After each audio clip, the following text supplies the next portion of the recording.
On va vous brancher le micro. Hein. Bonsoir à tous. Comme dirait Luc Ferry, le plus dur c'est de conclure, mais c'est à nous. Merci d'être fidèles, d'être restés si nombreux. Ce soir, pour parler de quelque chose qui nous intéresse tous au premier chef, on va parler évidemment de notre environnement. On a la chance d'avoir des conférenciers assez extraordinaires. Depuis le début de la matinée ici, j'ai pu rencontrer beaucoup ce matin, notamment pour Monaco Info, pour vous offrir après des petits modules. Et là, on va s'intéresser à la stratégie bas carbone dans les entreprises, qui est très intéressante, qui est pertinente et qui est tellement dans l'air du temps. À mes côtés, vous l'aurez reconnu, Annabelle Geiger-Sédou, merci d'être avec nous. Je vous donne, s'il fonctionne, monsieur, vous me dites à la technique, ça va m'aider? Oui? Ça n'a pas l'air. Non, ça ne marche pas encore. On va tester les autres micros, puisqu'on est là. Je vois avec ceux qui nous feront un petit rappel de leur expérience tout à l'heure, un petit compte-rendu de ce qu'ils ont fait en matière d'environnement, avec Jérémy Rameau, que j'aperçois sur le côté. Bonsoir à vous. Vous pouvez tester le micro comme ça en même temps. Ça sera fait. Voilà. Bonsoir. Et un retour d'expérience également, ça c'est Lancaster, hein, c'est Coty Lancaster, et puis également un retour d'expérience de la part du Novotel. Bonsoir à vous, Guillaume Rapin. Voilà, ça fonctionne très bien. Et puis tout à l'heure, on fera du concret. Nous irons dans les locaux de la SMEG, les locaux qui se sont déplacés jusqu'ici avec leur directeur, qui est avec nous, Pierre-Franck Pellacchi. Bonsoir, Pierre-Franck. Et bonsoir, Christophe. Merci, je crois que celui-ci de micro, on va changer de micro. Vous avez vu, on est en live, hein, on est en direct. Hein. Annabelle, la transition énergétique, c'est quelque chose de très important, c'est en principauté. C'est le vœu de Monseigneur aussi, de tous, d'arriver à 2050 avec une stratégie complètement différente avant de commencer votre exposé. Alors c'est important en principauté, mais partout dans le monde. Mais en effet, on a la chance à Monaco d'avoir un chef d'État engagé, un des rares chefs d'État d'ailleurs, qui participe à toutes les sessions de l'ONU sur ces sujets et qui est une voix de l'environnement dans le monde. Donc forcément, on a l'obligation, nous, de traduire son engagement au niveau national. On va rappeler cette stratégie aujourd'hui, c'est une stratégie bas carbone d'entreprise qui n'est pas une obligation à Monaco et dans beaucoup d'autres pays, malheureusement.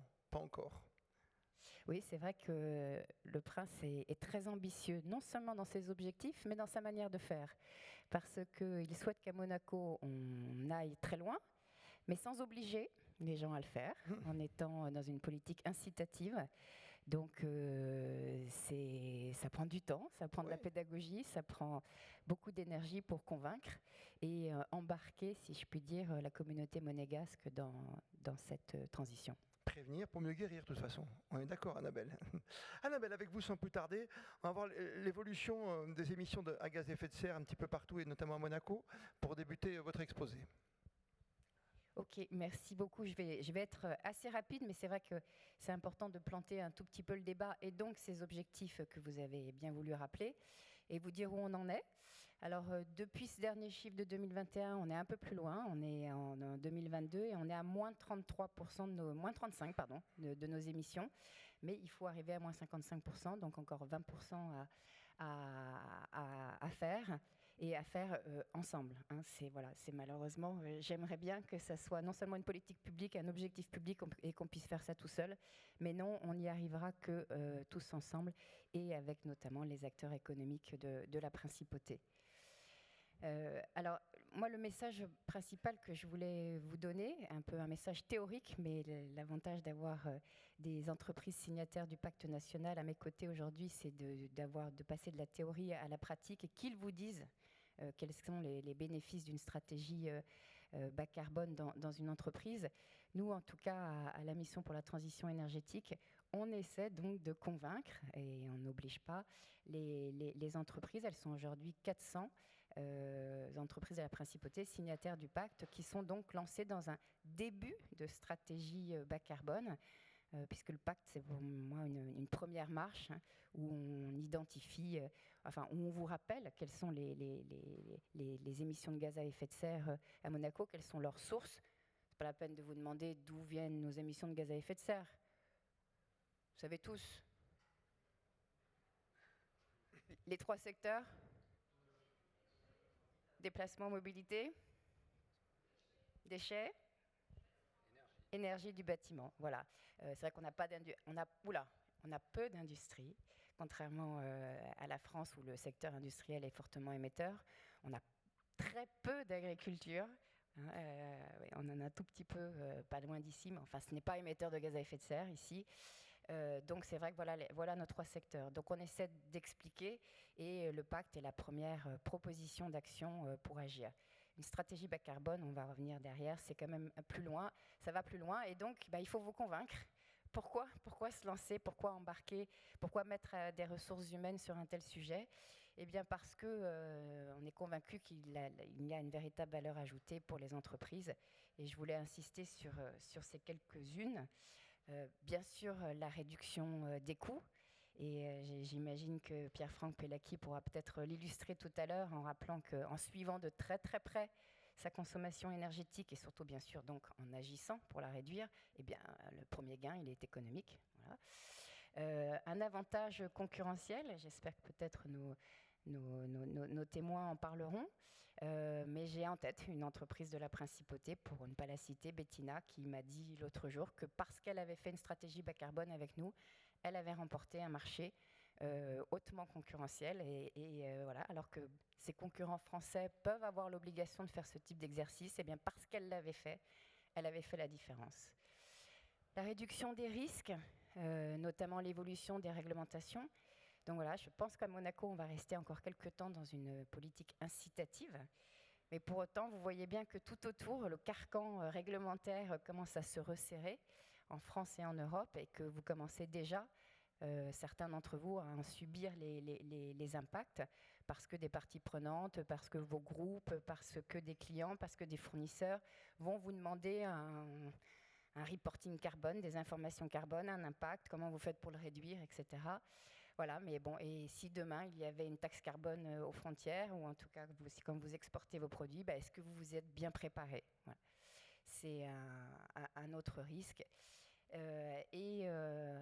D'autres raisons de s'embarquer, bien sûr la responsabilité sociétale, l'attractivité des entreprises, et j'en parlais tout à l'heure avec Guillaume Rapin du Novotel, et ça c'est un témoignage de tous les jours. Non seulement c'est un projet fédérateur pour l'entreprise, mais c'est aussi un projet, c'est aussi pour vous et vos collaborateurs une raison d'être, une raison d'avancer ensemble. Et moi j'entends, voilà, je ne fais qu'entendre que on me dit, notamment dans la construction, peut-être plus dans la construction qu'ailleurs, si j'ai pas une politique RSE vraiment forte et puis qui soit pas que du papier, mais qui soit très concrète dans le quotidien de mes salariés, de mes ingénieurs, ils choisissent l'entreprise d'à côté. Ça devient vraiment une raison de rejoindre une entreprise que d'avoir ce type de stratégie. C'est évidemment un levier d'innovation et de croissance et d'optimisation de la gestion des ressources. Voilà, je ne vais pas vous détailler chacun de ces points. J'espère que plutôt que les entreprises signataires le feront mieux que moi. Mais c'est pour toutes ces raisons que la mission pour la transition énergétique vous propose de partir dans de tels objectifs. Alors, voilà, c'est pas qu'à Monaco que ça se passe, fort heureusement. Oui, mais c'est vrai que dans le monde, on surveille tout ce qui se passe. Mais Monaco est toujours un exemple quand même, Annabelle. Est-ce qu'on peut avoir force d'exemple, nous, notre petit pays qui est si grand?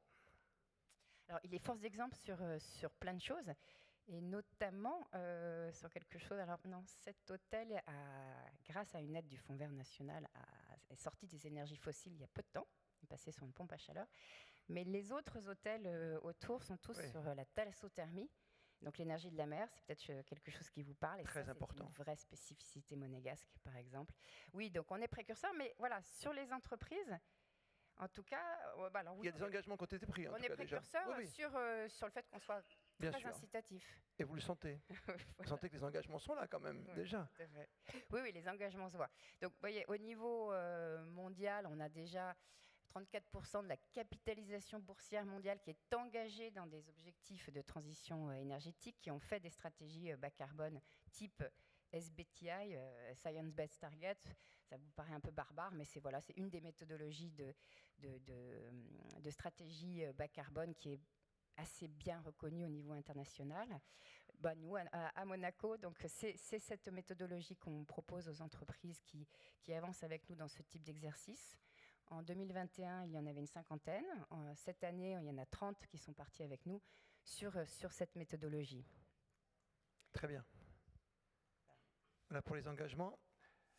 Est-ce qu'il qui est intéressant, c'est effectivement de les comprendre toutes ces étapes, parce que c'est pas simple de donner finalement une feuille de route à tout le monde, les entreprises publiques comme privées aujourd'hui. Comment ça se passe dans cette démarche aujourd'hui de décarbonation, parce qu'à chaque fois on rajoute le si. Alors, en fait, c'est une démarche très pragmatique et je dirais presque assez basique, hein. Il suffit, de commencer par mesurer ces émissions. Donc, c'est ce qu'on appelle un bilan carbone, encore une fois, avec une méthodologie reconnue. Sur le coach carbone du pacte, aujourd'hui, je le redis, n'importe lequel d'entre vous, n'importe quelle entreprise peut mesurer son impact carbone, ses émissions directes notamment, et un petit peu de ses émissions indirectes. Dans une stratégie bas carbone, on vous pousse un peu plus loin, on vous pousse notamment à réfléchir aussi sur vos achats, donc vos émissions indirectes. Mais en tout cas, voilà, on commence par mesurer pour savoir, mesurer pour pouvoir prendre les bonnes décisions et voir là où vous avez un impact et là où vous devez réduire. Donc l'étape 2, identifier les leviers d'action. Étape 3, construire le programme. Et à Monaco, j'espère qu'une des valeurs ajoutées grâce à ce petit territoire, c'est de vous mettre régulièrement et souvent à votre demande en lien les uns avec les autres pour que vous puissiez échanger les bonnes pratiques. Et voilà, ça c'est en général très, très riche. Étape 4, évidemment, mettre en œuvre, suivre et ajuster ces trajectoires. Et c'est tout à fait un exercice itératif où, alors, chaque année, idéalement, mais ça peut être tous les 2 ans, enfin, tout ça, il faut remesurer pour réinjecter, pour réidentifier des nouveaux leviers et continuer d'avancer. Et toujours sans obligation, bien sûr. Hein. Ne l'oublions pas. Sans obligation. Non, mais c'est quelque chose qui me travaille, vous savez. Oui, moi aussi, ça me travaille. Mais pour autant, on a aujourd'hui dans cet exercice toutes les plus grandes entreprises de la principauté qui sont avec nous, qui le font. Donc effectivement, ça, je pense que c'est tout à fait rassurant. Dans le rappel d'expérience dans quelques instants, ce qui est intéressant aussi, c'est de mesurer tout cela. Vous avez des moyens aussi. On vous donne tous les moyens pour pouvoir tout mesurer, pour ne pas se tromper, pour savoir si on est dans le rouge ou dans le vert. Alors, on vous donne des outils, en effet, et d'ailleurs, encore une fois, le coach carbone, mais un certain nombre d'outils qu'on met gracieusement à la disposition des entreprises pour faire ces calculs. Deloitte, avec qui on travaille là, sur cette stratégie bas carbone 2024, dit souvent aux entreprises, voilà, de toute façon, encore une fois, c'est un exercice itératif, donc il faut commencer par calculer. Voilà, c'est compliqué un bilan carbone. Il y a un scope 1, il y a un scope 2, il y a un scope 3. J'espère que vous commencez à être un tout petit peu familier avec ce type de vocabulaire. Si vous ne l'êtes pas, on est bien sûr là à la MTE pour vous expliquer tout ça, vos émissions directes, vos émissions indirectes. Voilà. Quand vous commencez à vous saisir des outils bilan carbone, vous ne calculez pas tout de suite, vous n'êtes pas exhaustif sur tout de suite. Je dirais presque, ça n'a aucune importance. Il faut que vous calculiez ce que vous êtes capable de calculer, que vous identifiez ce que vous n'êtes pas capable de calculer pour vous améliorer sur l'année suivante.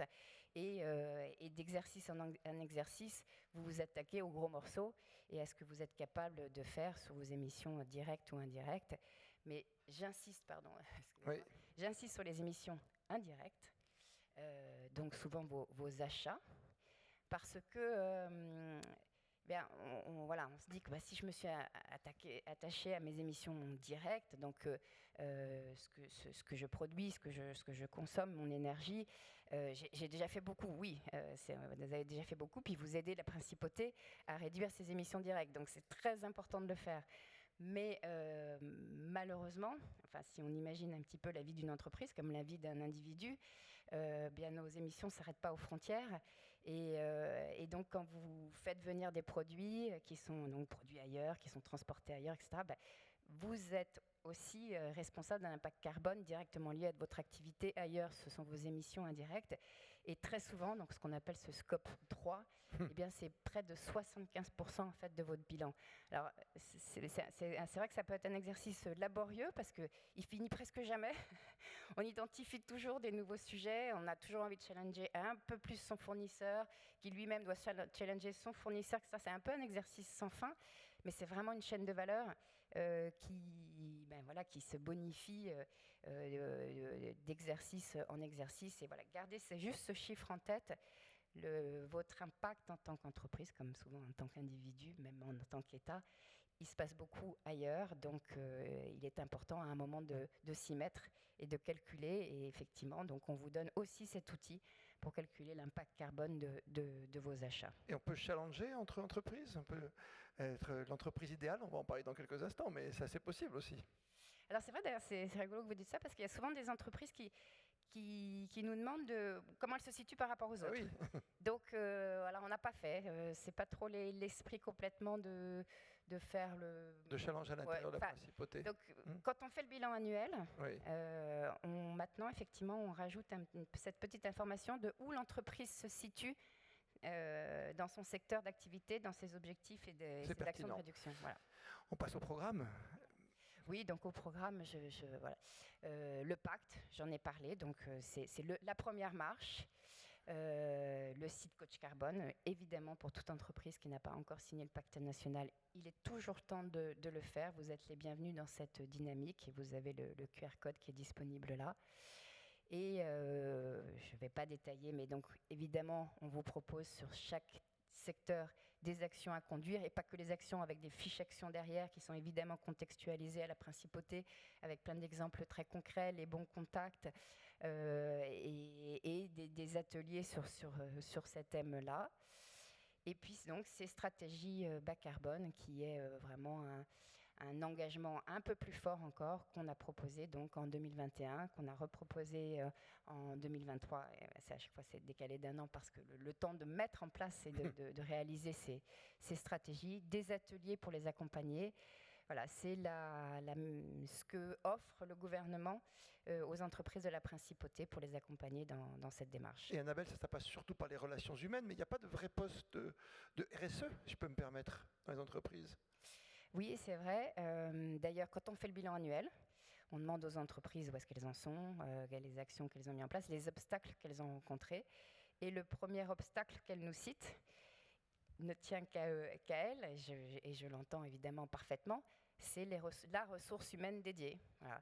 Aujourd'hui, j'en parlais tout à l'heure avec nos intervenants en principauté, les responsables RSE, on les compte sur les doigts d'une main. C'est normal aussi parce qu'il n'y a pas encore ces obligations RSE qui s'imposent à elles. On a quelques responsables développement durable, j'en vois quelques-uns dans la salle, mais il y a bien un moment où, quand on sera convaincu des bénéfices dont je vous ai parlé là, et qu'on est convaincu que ça fait partie de la stratégie de l'entreprise, eh bien forcément il va falloir dédier des moyens humains, parce que tous ces calculs, ces reportings, ces échanges, l'animation, la pédagogie, la coordination des équipes, tout ça c'est du temps. Et les référents du pacte qui reviennent vers nous disent, ils sont hyper convaincus, Oui, hein, mais ils ont un peu du mal. Ils ont un peu de mal à trouver la personne idoine, bien sûr. Il reste le nerf de la guerre, avant de conclure votre exposé, c'est l'argent, c'est l'aide de l'État, c'est une aide gouvernementale qui est attendue partout, dans le monde entier, hein, et surtout à Monaco. Ouais, je vais finir là-dessus, merci de me tendre la perche. C'est l'aide du Fonds vert aux entreprises dans leur transition énergétique. Donc vous trouvez ça sur le site du gouvernement. On accompagne, on cofinance les entreprises dans tous leurs projets de réduction carbone, que ce soit des études, des bilans carbone très poussés, de process industriels par exemple, des analyses des cycles de vie, des co-conceptions, mais aussi des changements de production ou des appareils plus performants énergétiquement. C'est des choses qu'on peut cofinancer avec le Fonds vert national. Merci, applaudissements pour Annabelle Gégère. C'est doux avec nous pour cet exposé. Retour d'expérience, ça c'est intéressant, deux domaines complètement différents, parce qu'on va du côté de chez Lancaster, chez Coty Lancaster, retrouver sans plus tarder Jérémy Rameau. Puis de l'autre côté, il y a quand même le Novotel, c'est quand même tout à fait autre chose, parce qu'il y a le bâtiment, il y a l'humain, il y a de la ressource humaine, il y a un petit peu de tout. Je commence par vous, tiens. Vous l'avez mérité, Guillaume Rapin. C'est vrai que Merci. ce Novotel que l'on connaît, qui est bien exposé, qui était l'ancienne maison que je connais bien, qui s'appelle, je vais le dire comme ça, RMC Radio Monte Carlo. Voilà, c'est quelque chose. Vous avez su vous adapter. À quel moment le Novotel, que ce soit en France, c'est une chaîne qui est internationale, à quel moment vous êtes rentré dans cette démarche et aujourd'hui dans ce côté vert, bien sûr, cette démarche de bas carbone? Alors au niveau de l'hôtellerie, ça fait déjà de nombreuses années, hein. Au niveau du groupe Accor, il y a toujours eu une démarche environnementale avec soit des certifications externes avec Green Globe, ensuite un programme interne qui s'appelait Planète 21. On est revenu maintenant avec une certification clé verte. Mais au-delà de ça, on est aussi en contact direct avec des clients, avec des sociétés qui au quotidien nous mettent de plus en plus de pression aussi depuis déjà de nombreuses années sur des crédentiels environnementaux, une politique RSE pour eux derrière pouvoir justifier auprès de leur groupe, auprès de leurs actionnaires, que quand ils font des réunions, quand ils ont des déplacements, ils le font dans des entreprises qui sont vertueuses. Donc évidemment, d'un point de vue business, pour nous, c'était une obligation. Et il y a un deuxième volet qui est quand même particulièrement important, qui est un volet RH et recrutement, où on s'aperçoit que dans un monde où l'hôtellerie a un certain désamour pour le public qui veut travailler dans nos métiers, attirer de nouvelles générations, si on n'a pas un projet qui est vertueux et en tout cas une politique qui est sincère, durable et ancrée sur ces axes-là, on perd nos candidats potentiels pour d'autres sociétés. Donc là, encore une fois, c'est un vrai vecteur pour nous pour pouvoir survivre aussi dans le futur. Mais ça passe par une laiterie différente, avec aussi une organisation autour de l'habitat différente, avec plus de bois, plus de végétaux, ça passe par ça aussi? Alors ça passe évidemment avec plus de végétaux, avec de la végétalisation sur tous les espaces qu'on peut utiliser. C'est après beaucoup de travail sur le cycle de l'eau, sur la maîtrise de l'énergie. On a au sein du groupe Accor mis un certain nombre de process en place sur ce qu'on appelait la sobriété énergétique, qui nous a permis de réduire nos consommations de plus de 30% sur l'électricité et sur le gaz, avec aussi un discours auprès de nos clients pour leur expliquer qu'à certains moments, la climatisation est plafonnée, le chauffage est plafonné aussi, donc on peut aller à l'encontre à certains moments du concept de tout pour le client, mais on essaye de passer le message et d'avoir un discours qui accompagne, et du coup une formation des équipes à ce niveau-là aussi. Vous sentez le respect même de la part d'un client qui laisse moins de serviettes par terre, qui fait vraiment attention à tout aujourd'hui? Alors ça peut être assez antinomique. On a un certain nombre de clients qui sont engagés et qui respectent ces éléments-là, et on en a d'autres, quand ils viennent en vacances, ont envie de tout abandonner et ne font plus ces efforts. On reste dans votre domaine, c'est intéressant dans la construction parce qu'on a vu que les Jeux Olympiques, par exemple, le village olympique, il n'y avait pas de climatisation en plein été parce qu'on peut travailler avec des courants d'air différents. Est-ce que vous travaillez là-dessus, vous déjà? Alors nous, on ne travaille pas sur des courants d'air différents, mais on travaille effectivement sur la maîtrise énergétique à ce niveau-là, avec des températures qui sont régulées dans l'hôtel avec une température de confort, et après dans ce qu'on appelle dans les espaces communs, hein, donc que ce soit la réception, les couloirs, le restaurant, on a une température standard qui est fixée, qui est à 19 degrés en hiver et qui est à 23 degrés en été.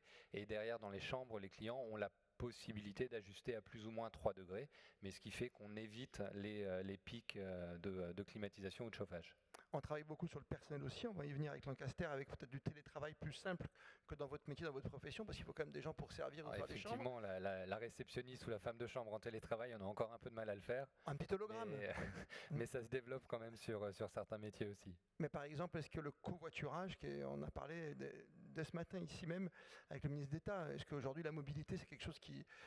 est-ce qu'il y a une prime à la personne qui voyage à 2 ou 3 avec sa petite voiture? Alors, tout à fait. Nous, aujourd'hui, on a deux optiques, hein. La première, c'est la promotion de BlaBlaCar Daily, hein, qui est une solution qui a été mise en place en principauté. Alors avant, c'était Klaxit et ça a été repris par BlaBlaCar Daily, mais qui pour nous est super important, d'autant dans des périodes où la SNCF peut nous faire défaut, de remettre en avant ces éléments de covoiturage auprès de nos équipes. Et ensuite, on a aussi des incentives pour les équipes qui prennent le train pour se déplacer, avec un remboursement du train qui est plus élevé dans ces cas-là. Alors justement, chez Lancaster, on a bien compris que par rapport au Novotel, il y avait déjà une solution très simple pour éviter qu'on se déplace, c'est la possibilité de travailler de plus en plus de son domicile, tout simplement. On est dans le télétravail, pas à 100%, mais à quel pourcentage? La politique, c'est de permettre aux gens dont le poste autorise de travailler de la maison. Donc bien sûr, on est une usine. Donc les techniciens, les opérateurs, les personnes qui travaillent en logistique doivent être sur le poste de travail, en qualité également. Mais les personnes qui sont plus dans une fonction support, on leur permet de travailler la moitié du temps de la maison. Donc on alterne 3 jours une semaine, 2 jours l'autre semaine, parce que les temps de présence avec les collègues est très important également. Donc il faut garder le lien, toute la communication, la décision informelle qui est très importante. mais ça permet de relâcher énormément de tensions pour ces personnes qui ont des problématiques de déplacement à Monaco, hein, on le connaît bien, de libérer de l'énergie et au final, je pense, de faire un travail de meilleure qualité grâce à cet arrangement. Comme au Novotel, vous avez l'impression que le personnel qui arrive aujourd'hui est sensible à tout ce qui se passe dans notre environnement? L'aspect humain est très étonnant. Donc tout le monde est attaché au climat, à l'environnement, jusqu'au jour du mois d'août où il fait un peu trop chaud. Ah, on met la clim chez vous? Et donc on a évidemment des ateliers climatisés, à la fois pour protéger les produits, mais également pour les conditions de travail qui sont relativement physiques. Et comme Guillaume l'a expliqué, en hiver, on chauffe jusqu'à 20 degrés et en été, on climatise alors dans les bureaux jusqu'à 25 et dans l'atelier jusqu'à 23. Il peut y avoir des moments où c'est un petit peu inconfortable et c'est là qu'on voit les réactions qui ne sont pas toujours très engagées sur la stratégie. Mais malgré tout, le fait d'avoir une stratégie bas carbone, ça permet de valoriser le débat, de le lever un petit peu. Et ce n'est pas Jérémy qui impose une contrainte, c'est pour une vision qui est un peu plus noble que ça. La contrainte, qu'est-ce qui est le plus frappant chez vous? Qu'est-ce que vous avez demandé le plus à vos employés? Ou après, dans une deuxième question, qu'est-ce que vous faites de plus sur les matériaux que vous utilisez chez Coty-Lancaster? C'est beaucoup de questions, ça. On fait deux, monsieur. Il y a deux questions. Donc là, je vais partir du début. Moi, en 2021, on se posait beaucoup de questions sur notre impact sur le climat. On avait fait des économies d'énergie impressionnantes. On avait réduit la consommation électrique de 50% en 5 ans. Et on a encore des grandes ambitions de réduction. Mais on savait que notre impact sur le climat allait au-delà de ça. Donc, je me suis lancé. On a signé le pacte. Sans trop savoir où on mettait les pieds, mais pas d'obligation, donc toujours ça rassure. Hein. Annabelle, elle a su vous convaincre, j'ai compris. Exactement. Et ça nous a permis de faire un premier bilan carbone. Oui. D'accord. Et vous dites donc, 50% de réduction, en combien de temps? En électricité en 5 ans. En 5 ans, d'accord. Oui, tout à fait. Mais l'électricité, au final, c'est qu'une petite partie de notre impact carbone. Il y a bien sûr toutes les matières premières, tous les composants. Et là, quelque part, je reçois ces composants, ces matières premières de la société qui conçoit les produits qu'on doit fabriquer. Et le fonctionnement de l'usine en lui-même, eh bien, mobilité, déchets, énergie représente la moitié de notre impact. Et le reste, tout ce qui était scope 3, les achats, les machines, etc., représente l'autre moitié du bilan de l'usine. D'accord. Donc en 2021, on se rend compte que l'impact carbone de l'usine, c'est 1585 tonnes de CO2 par an. D'accord. Donc pour une fois, on arrive à chiffrer, à dimensionner ce qu'on fait. Et à partir de là, eh bien, la conversation est plus simple avec les gens. C'est-à-dire qu'en ce moment, on parle beaucoup d'emails. Pourquoi ? On sait que ça consomme, ça beaucoup l'ont découvert. Hein. Exactement. Sur l'année passée, on a eu 15 tonnes de CO2, rien qu'à cause des emails. 15 tonnes en envoyant un email. 15 tonnes d'équivalent CO2, rien qu'à cause des emails. Donc une consommation importante. De nouveau une thématique qui me tient à cœur, parce que je ne suis pas sûr que l'email soit le moyen le plus productif de travailler. Donc c'est sur essayer de trouver des méthodes alternatives de communication. Et que faites-vous alors? C'est intéressant. On se déplace. On se lève de son bureau. Et vous déplacez quelle voiture? Avec une voiture hybride, électrique ou une 2 chevaux? Malheureusement, je n'ai pas la 2 chevaux encore, mais c'est un rêve d'enfant. Je vous la prêterai. Merci. On fera une petite balade ensemble. Mais vous pensez à ça aussi, parce que dit mobilité, ce qui dit mobilité dit engagement aussi très vert, bien sûr. Mobilité, voilà, donc mobilité qui représentait 200 tonnes de CO2, l'empreinte de l'usine, et jamais j'ai eu la conscience que les trajets pour venir au travail et rentrer à la maison faisaient partie de notre empreinte carbone. Mais c'est un domaine qui est très réglementé, et donc c'est le cas. Et on a mis en place le remboursement total du transport public, par exemple. Donc on a eu des gens qui venaient de plus loin qui maintenant prennent le train. On a le covoiturage, qu'on a sponsorisé énormément. Parce que le train le soir, c'est compliqué en ce moment. Oui. Le télétravail et tout ça donc, rajoute à la qualité de vie des employés et fait bénéficier notre bilan carbone en même temps. Très bien. Est-ce qu'au Novotel, on a un bilan? Est-ce qu'on a chiffré là aussi? Alors, on a un bilan partiel. On a évidemment des analyses très pointues sur notre consommation électrique et énergétique.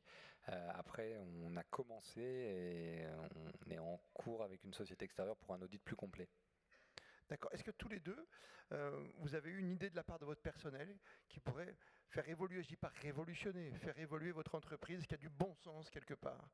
Est-ce que, à part vous dire, je préfère travailler chez moi tranquille, est-ce que vous avez autre chose, vous me déplacez avec 2 copains le soir pour rentrer du boulot? Alors, des idées du personnel, oui, il y en a forcément, hein. Dans l'hôtellerie, c'est souvent les équipes qui sont sur le terrain qui ont les meilleures idées. Donc là, on a pas mal de discussions autour de la suppression des mini-bars dans un certain nombre de chambres, puisqu'on a en fait des frigos qui tournent toute la journée pour tenir au frais 2 bouteilles d'eau. Donc est-ce que ça vaut le coup ou pas? Donc là, voilà, on est en train d'acter que sur un certain nombre des premières catégories de chambres, on va supprimer à terme les mini-bars. Donc ça représentera une économie d'énergie assez conséquente. Ça veut dire que les chambres moins chères n'auront plus de minibar, quoi. Oui, en tout Ouais, cas. j'ai fait simple, j'ai caricaturé. Oui, mais- oui. Alors aujourd'hui, le minibar sert pour mettre une bouteille d'eau dedans. On continuera à donner de l'eau à disposition. On aura également des fontaines sur tous les étages pour faciliter le service aux clients. Et on part dans cette optique-là. Ouais, les fontaines, c'est une avancée aussi. On le sait, même dans des épreuves, par exemple, comme un marathon, avec 25 000 personnes pendant les Jeux Olympiques, que ce soit un marathon pour tous ou le marathon, des compétiteurs, c'est important de mettre en place une autre façon de consommer de l'eau et pas la jeter n'importe où avec des verres. Chez vous, chez Lancaster, est-ce qu'il y a un secteur, parce qu'on a dit, il y a des secteurs RH, il y a plein de divisions, mais il n'y a pas de, je pense que chez vous non plus, il n'y a pas de secteur dédié pour le RSE. Non, on travaille avec la personne qui est en charge des achats indirects et de la communication, pour qui c'est une passion. C'est vraiment quelque chose de personnel sur lequel elle est très engagée, c'est un sujet qui me tient à cœur. Et donc tous les deux, on s'est associés, on a trouvé un peu de temps dans notre agenda pour faire avancer le sujet, avec l'aide de la MTE, parce que sans eux, on aurait été perdus, et également de stagiaires. On offre à des jeunes qui sont dans leur dernière année d'études, qui ont besoin justement d'une petite expérience professionnelle, de nous rejoindre pendant 6 mois. Et ensemble, on avance pas à pas dans notre stratégie et on fait avancer le dossier. Très bien, je parle sous le contrôle d'Annabelle. Est-ce qu'il existe des ateliers maintenant où on fait découvrir à l'ensemble du personnel, est-ce qu'on prend une matinée, une journée pour comprendre tout le chemin à parcourir pour arriver à une énergie un peu plus verte, pour prendre conscience aussi de ces degrés en trop un peu partout dans des grands pays? Il y a des ateliers à l'intérieur d'entreprise ou des ateliers Oui, d'entreprise. Voilà. Clairement, ça c'est d'ailleurs souvent quand une entreprise s'engage dans le pacte national, elle nous demande, c'est un peu ses débuts, donc elle nous demande de venir animer un atelier à l'intérieur de son entreprise avec l'ensemble des salariés. Et puis après, on s'aperçoit vite qu'ils n'ont plus du tout besoin de nous, et tant mieux, et que c'est souvent des animations que vous organisez les uns et les autres à l'occasion de la journée de l'eau, la journée du développement durable. Et comme ce sont, je parle à leur place, mais je le ressens comme c'est vraiment des moments fédérateurs, c'est des choses qu'en général s'organisent assez facilement, oui. Alors que peut-on faire de plus? Qu'est-ce qui est concret aujourd'hui? Pierre-Franck Pellat qui est avec nous pour la SMEC, c'est important parce que vous avez tous les chiffres. On a parlé en 50 d'une diminution de 50%. Moi je reste sur ce chiffre qui est plus que vertueux. Nous sommes d'accord? Très vertueux. Très vertueux. 50% en 5 ans, c'est énorme. Oui, c'est énorme. Ou c'est logique pour vous, je ne sais pas. C'est pas logique, justement, ça nécessite beaucoup d'efforts. Heureusement, nous avons d'autres exemples du même type. Et puisqu'on en est sur le thème de cette table ronde sur les bénéfices, ça gomme complètement l'évolution du prix de l'énergie.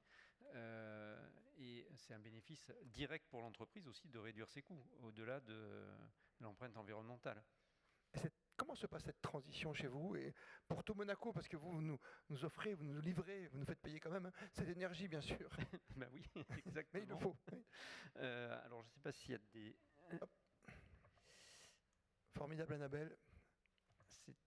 Non, ça, il faut revenir dans l'autre sens, parce que là, on est reparti sur le début d'Annabelle, dans l'introduction. Voilà. On va mettre en place. Tout en bas, non? Tout à la fin? Vous me dites c'est en bas à la régie, c'est en bas tout en haut. Je pense que c'était tout à la fin. J'aime bien ce petit moment de latence, ce suspense. Merci pour votre attention. Et nous y sommes, non? Et voilà. Et voilà. Voilà, on y est. Nous y sommes. Nous y sommes. Non, avant de répondre à cette question, je voulais faire un peu. J'aimerais bien une réponse quand même. Mais attends, tu l'auras. Et juste histoire de plomber l'ambiance. On est en plein dans la transition énergétique. Et si on regarde ce qui se passe au niveau mondial, là on ne parle pas de Monaco, on est aujourd'hui encore dans un empilement énergétique. Donc là on voit sur la courbe de gauche, on remonte au 19e siècle, et on voit l'envolée de l'énergie, de la consommation mondiale d'énergie, surtout depuis l'après-guerre. Et si on zoome sur le 21e siècle, alors on peut être satisfait parce qu'on voit apparaître des énergies renouvelables, décarbonées, c'est des traits très très fins sur le dessus de la courbe. Mais malheureusement, un gros socle d'énergie fossile fortement carbonée qui semble ne pas bouger. Et encore plus inquiétant, deux crises majeures au XXIe siècle, la crise des subprimes et le Covid, qui ont fait trembler le secteur énergétique, mais qui n'ont pas du tout perturbé la consommation de charbon et pratiquement pas celle de pétrole. Très inquiétant quand même cet empilement. Ça va par exemple des batteries de voitures, on ne sait plus quoi en faire, c'est ce qui nous fait peur tous aujourd'hui. Alors là, c'est l'énergie. Je suis d'accord, mais dans l'ensemble. Là, c'est vraiment la consommation d'énergie. Donc, pour les batteries, c'est plutôt l'énergie consommée pour aller extraire les matières premières. D'accord. Et les engins de chantier pour extraire cette matière première qui aujourd'hui fonctionnent pratiquement tous au pétrole. Donc il y a énormément de gisements encore pour arriver à cette décarbonation et le chemin est encore énorme et les rapports du GIEC sont particulièrement inquiétants. Ah, aujourd'hui, oui, c'est clair. Mais vous allez nous rassurer, j'en suis sûr, Pierre-Franck. Un minima. Rassurer, je ne sais pas, mais au moins dire quelques actions. Que chacun peut agir et que même si on se sent tout petit par rapport à ces chiffres, ce sont les petits ruisseaux qui font les grandes rivières et des exemples comme Coty justement l'illustrent parfaitement avec quelques moyens. Donc la réduction, voilà, c'est l'illustration, c'est ce qui vient en premier à l'esprit, baisser ses besoins, bénéfices directs financiers comme on vient de le dire. Et du côté de la SMEG, des propositions d'outils numériques pour aider à mieux comprendre l'énergie et aussi d'accompagnement parce que derrière tout ça, la technique ne fait pas tout. C'est avant tout l'humain. C'est ce que disait Jérémy, on peut mettre tous les automates que l'on veut si la personne a trop chaud et qu'elle passe en manuel la climatisation. Ou pire, l'hiver, ce que l'on a pu voir parfois avec des consignes de température à 19 degrés. Oui. Des salariés, alors heureusement pas chez nous, mais c'est des témoignages que l'on a eus qui viennent avec leur petit radiateur électrique et qui se branchent le radiateur électrique derrière leur bureau discrètement. Voilà, on détruit en quelques minutes. Parce qu'il faut du temps, Pierre-Franck, pour faire comprendre, pour faire changer les mentalités. Exactement, et c'est pour ça que l'on propose justement non seulement des outils numériques, parce que ça c'est de la technologie, et aussi un accompagnement. Alors un accompagnement technique pour mieux exploiter les outils, comprendre ce qui se passe, et un accompagnement humain de façon plus récente. Et on travaille la main dans la main avec la mission pour la transition énergétique pour avoir une approche plus sociologique de changement de pratique. Aujourd'hui très axée sur les particuliers, mais que l'on va également étendre au commerce, on l'a fait l'année dernière, et aux entreprises, pour comprendre dans les entreprises quels sont les profils socio-énergétiques des salariés, et de savoir sur quel levier on peut jouer pour que justement tout le monde joue le jeu. Et la première tendance, vous l'avez ? Alors la première tendance, non, on a un équilibre de profils avec des personnes, et c'est justement parce qu'il y a plusieurs tendances que c'est compliqué. Parce que s'il n'y avait qu'une tendance majoritaire, on s'adresserait à cette majorité et ça irait tout seul. C'est justement la multitude où il y a des gens qui sont très engagés financièrement, des gens qui sont très engagés pour l'écologie, des gens qui aiment faire joujou avec des gadgets électroniques et d'autres qui sont complètement impuissants, qui se disent bon, de toute façon, que je fasse ou que je fasse pas, on va tous mourir. Oui. Et terrible qui sont complètement sceptiques. Voilà. Donc il y a énormément de perceptions différentes. Il faut jouer sur tous ces leviers. Donc on réduit. Pardon ? On réduit en premier. Alors on réduit. On mute aussi. Alors la mutation, là, c'est vraiment quelque chose d'important. Et on en a parlé sur deux aspects. Annabelle a évoqué la thalassothermie, enlever les énergies fossiles pour se chauffer. C'est ce que l'on est en train de faire massivement sur Monaco.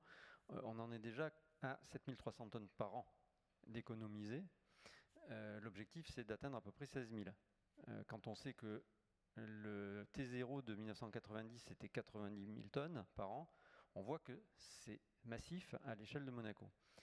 Et puis, il y a la mobilité. On en a parlé maintes fois, de passer à la voiture électrique. Sur Monaco, les recharges qui se font à Monaco, ce sont à près de 6 000 tonnes de CO2 par an d'éviter. Et ce que l'on oublie parfois, c'est qu'on a aussi à Monaco la chance, et c'est la SMEC qui a le privilège de l'exploiter, un service d'autopartage ouvert au public, mais qui pourrait être aussi un autopartage d'entreprise. Et partager, c'est éviter le scope 3, c'est éviter de construire des voitures. Nous, notre objectif, c'est que les ménages, quand on parle de ménage, évitent d'acheter une deuxième voiture.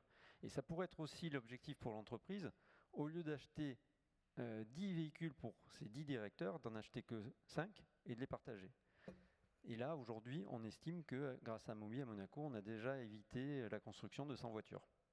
Déjà, au moins c'est un résultat. Au moins c'est un résultat. C'est une mutation très claire. En tout. Voilà, bon, je vous laisse lire les bénéfices financiers pour les clients. Très bien.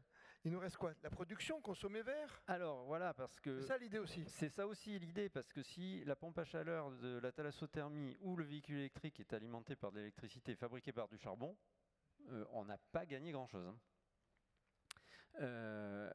Et donc, l'objectif là, c'est d'accroître cette petite bande sur le dessus des énergies primaires pour que ça devienne vraiment une bande majoritaire et qu'elle prenne le dessus, c'est le cas de le dire. Ça a des bénéfices financiers, alors pour ceux qui peuvent installer des panneaux chez eux ou sur la toiture parce qu'ils peuvent autoconsommer directement une énergie directement accessible. Il y a aussi un bénéfice, c'est de réduire l'exposition à la volatilité des prix, parce que tout ce qui est en bas là, oui, c'est soumis à une volatilité de prix très géopolitique. Bon, le soleil, lui, il appartient à tout le monde, le vent aussi. On s'extrait un petit peu, et même beaucoup, de ces aléas. Tout va s'éteindre. Non? C'est celle-là qui va s'éteindre, ça. La SMEG, on propose sur Monaco d'équiper les toitures. Et là aussi, avec le gouvernement, on est en train de développer des actifs photovoltaïques et éoliens avec l'ambition de produire autant que Monaco consomme. Et aujourd'hui, on est à peu près à 56%. 56%. On a dépassé la moitié de l'objectif. Et donc d'ici 2030 et même avant, oui, on produira objectif autant. 2050, vous savez, Pierre-Franck. Mais nous, bien avant. Bien avant. J'aime bien votre côté optimiste. Pour conclure, il nous reste quoi? À consommer différemment ou oui, peut-être que c'est déjà le cas aujourd'hui. Est-ce qu'on consomme plus vert quand même quelque part? On consomme plus vert. Et c'est quelque chose qui est très compliqué à comprendre avec l'électricité. C'est qu'on peut garantir sa consommation et avoir des certificats de garantie d'origine renouvelable de son électricité, qui est un étiquetage de l'électricité du producteur jusqu'au consommateur. Donc là, c'est un bénéfice plutôt RSE parce que c'est un surcoût. C'est un soutien à la filière. Et alors, pas à Monaco, parce que là, on a vu, le gouvernement et la SMEC se sont emparés du sujet, mais à une échelle plus générale, c'est aussi une forme de pression du consommateur. C'est ce qu'on a vu avec le bio dans l'alimentation. Le bio dans l'alimentation, ça coûtait plus cher. Au début, c'était oui, quelques convaincus. Et puis, la pression est devenue telle que même les grandes sociétés agroalimentaires s'y sont mises. Pour le vert, c'est pareil. Plus la pression du consommateur sera importante et les exigences, par exemple, des... On l'a vu. Voilà, pour des gens qui arrivent souvent en avion. Voilà, pardon. Les exigences du consommateur, je pense que c'est quelque chose qui pourra changer la donne. Et il y a un bénéfice collatéral aussi, c'est qu'une fois qu'on a étiqueté son électricité, quand on réduit ses consommations, la production qui est en face, elle ne réduit pas. Et donc cette électricité verte, elle va retourner au réseau. Et c'est un moyen de sortir de cet empilement par le bas que tout à l'heure je disais, voilà, il faut que la couche du haut devienne plus grande. Et là, ça serait que la couche du haut, elle écrase la couche du bas. Et que voilà, on arrive au fur et à mesure à infléchir cette tendance inéluctable d'avoir de plus en plus de fossiles utilisés dans le monde. C'est tout ce qu'on souhaite. Avant d'éteindre la lumière pour réduire la consommation, Annabelle, oui, parce qu'on est à l'heure, votre conclusion, j'ai l'impression que c'est un message d'optimisme quand même, parce qu'on est tous conscients de ce qu'on a à faire aujourd'hui dans notre pays. En tout cas, on essaie de faire en fonction. On voit que les gens qui viennent travailler dans ce pays, grâce à Lancaster au Novotel, on voit bien qu'il y a un message qui passe. C'est quelque chose qui doit vous rassurer. Est-ce qu'on va arriver à 100% maintenant d'entreprises, et même, j'allais dire même chez nous aujourd'hui, à être vertueux comme vous le souhaitez avec ce pacte ? Oui. Alors, comment vous dire? Moi, ma raison d'espérer chaque jour, c'est vraiment d'être au contact de ces entreprises qui viennent nous voir, parce que finalement la mission pour la transition énergétique, c'est une petite équipe, on est 8, alors évidemment Oui. on n'est pas tout seul au sein du gouvernement et on a la chance d'avoir beaucoup d'autres services, notamment du département de l'équipement, qui sont très mobilisés sur ces enjeux. Mais voilà, on va pas chercher, à part quelques-unes qu'on est allé un peu chercher parce que c'était des grosses entreprises de la principauté et on savait qu'on avait besoin d'elles dans cette transition, mais c'est plutôt elles qui viennent nous voir. Et donc on a cette chance de voir, d'entendre et d'être au contact tous les jours d'entreprises et de personnes, de dirigeants, de référents, de salariés qui sont ultra motivés et qui ont envie. Donc ça nous donne une niaque absolue parce qu'on voit que ça bouge. Bon, après, voilà. Après, moi, j'ai un peu pris l'habitude de ne plus regarder les rapports du GIEC, de ne plus regarder ce type de la première diapo que Pierre-Franck nous a montré. Non, mais le GIEC est là pour alerter. Voilà, bien sûr. Non, mais c'est vrai que souvent, on a un peu l'impression que la marche, elle est vraiment haute. Oui. Mais ce qui continue de me motiver, de nous motiver, c'est cette synergie entre un souverain engagé, des acteurs qui sont ultra mobilisés et vraiment donc l'envie collective d'avancer. Mais la marche est haute, et donc il ne faut pas baisser les bras. Il ne faut surtout pas baisser les bras. Gardons la motivation. Applaudissements pour Annabelle Gégère-Sédou pour cette transition en devenir. Merci à nos intervenants pour ce. Vraiment, c'était intéressant d'avoir la vision et du Novotel et de Lancaster pour avoir cette vision avec le personnel, avec le cadre de vie aussi, le cadre de travail, vous l'avez dit, jusqu'au petit frigo, jusqu'au petit minibar qu'il va peut-être falloir enlever un jour. Et attention au petit chauffage, on a compris que ce soit la SMEG ou ailleurs, qu'on met sur le bureau. Mais vous savez, mes petites douleurs lombaires, hein, vous connaissez ça. Eh oui. Merci, applaudissements aux intervenants, puisqu'il est 18h. Merci de nous avoir suivis aujourd'hui toute cette journée. Je vais appeler Maurice Cohen à venir nous rejoindre. Regardez, vous avez une belle photo de famille, Maurice Cohen. Venez près de moi, Maurice. Tenez. Maurice. La 12e édition, Maurice, quand même, qui se termine bien avec pas mal d'espoir, quand même, pas mal d'optimisme. Oui, beaucoup d'optimisme et surtout de très très belles conférences. Je pense qu'elles ont été appréciées par l'ensemble des visiteurs et c'est ça le fort de notre manifestation. Qui dure et qui va durer pendant très longtemps. J'espère. En tous les cas, on fera tout pour. La conclusion, habituellement, vous la connaissez, parce que c'est vous qui êtes l'initiateur avec Marina, qui est votre fidèle assistante. Ça se termine toujours par un prix, une remise de récompense. Un prix. Je vais demander à monsieur Stéphane Bruno de venir me rejoindre. Direction de développement, ici. Voilà. Merci de nous rejoindre. Voilà. Bonsoir à vous. Je vais vous saluer. C'est pour moi le prix? Non. À l'année prochaine. Il n'y a pas un prix pour les modérateurs, non? Les présentateurs? Pas encore, d'accord. Mais je peux t'en donner un quand même. Merci Maurice. Voilà, donc, le prix annuel? Le prix cette année, on a innové puisque jusqu'à présent, on faisait un prix du numérique. Donc, comme on a voulu sortir un peu du numérique, on a souhaité faire un prix Monaco Business avec le choix de ce prix par l'ensemble du comité de pilotage du Monaco Business qui réunit les membres du gouvernement, les partenaires, le CESE, la fédération patronale, le conseil économique. Vous êtes combien parce que... On est 8. Ça va. C'est pas mal. On est terminé. Voilà. Et donc, on a décidé de faire un prix Monaco Business. Très bien, qui va être remis par monsieur Bruno Stéphane, directeur de l'expansion économique. Du développement économique, Maurice. Il y a du D dedans. J'ai déjà fait l'erreur. Ce que je voudrais juste rajouter, effectivement, on a souhaité sortir un peu de ces habitudes du prix du numérique, parce que le numérique, je ne vais pas contredire mon ami Frédéric Ginta, c'est essentiel, mais c'est aussi une activité qui vient en support de toutes les activités économiques, et je pense qu'il était essentiel de mettre en avant d'autres secteurs, parce que ça fait aussi la richesse de la principauté, de notre rayonnement économique. On va avoir reçu tout le monde, ou enfin, beaucoup de monde aujourd'hui, parce qu'il y a beaucoup d'exposants ensuite. Hein. On parle beaucoup d'intelligence artificielle, de numérique, mais on parle beaucoup d'humain et d'histoire aussi. Absolument.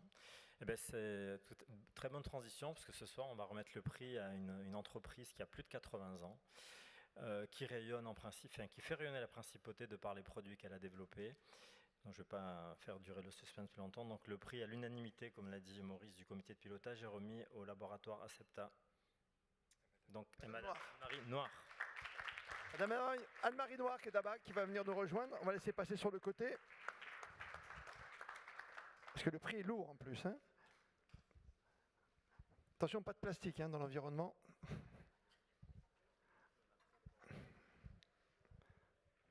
Hop, si vous pouvez aider Maurice, voilà.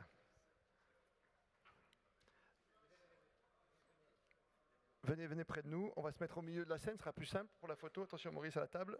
Voilà, je vous laisse.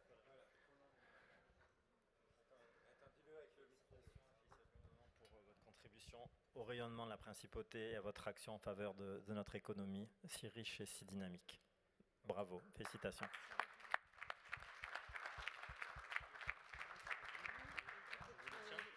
Je veux bien.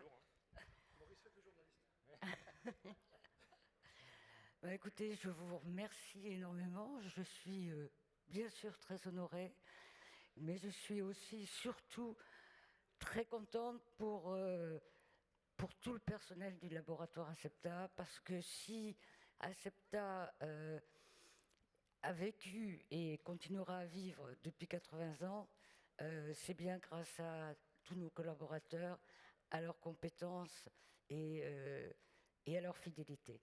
Puisque, bon, il y a beaucoup de gens qui ont fait carrément toute leur carrière chez Acepta. Donc, je le remercie beaucoup, je vous remercie déjà, mais moi, ce qui me fait extrêmement plaisir, c'est effectivement de voir que le laboratoire continue sur sa voie, et je n'ai qu'un espoir, c'est que dans 10 ans, on y en arrive à 90 ans du laboratoire. Merci beaucoup. Je vais prendre le prix pour les photos. Je laisse prendre la photo. Voilà, tous les trois. Et vous donnez rendez-vous l'année prochaine en septembre, Maurice Cohen, peut-être pour une 13e édition. Je crois que c'est la date. Vous avez déjà la date? Le 15 septembre, je crois, 15 ou le 16, voilà. C'est bon, vous pourrez revenir. Il n'y a pas piscine, il n'y a pas tennis, non, c'est bon? D'accord. Voilà. Un mot de conclusion, je remercie à tous et remercie mon ami Christophe Paco d'avoir animé avec toujours beaucoup de facilité. J'essaye. Oui, mais tu y arrives Je suis souvent. très concentré. Voilà, les différentes conférences qu'il a pu faire et toutes les interviews qu'il a faites avec Monaco Info, qui seront publiées sous forme de pastilles au fur et à mesure sur les différents formats de Monaco Info. Merci à tous et à l'année prochaine.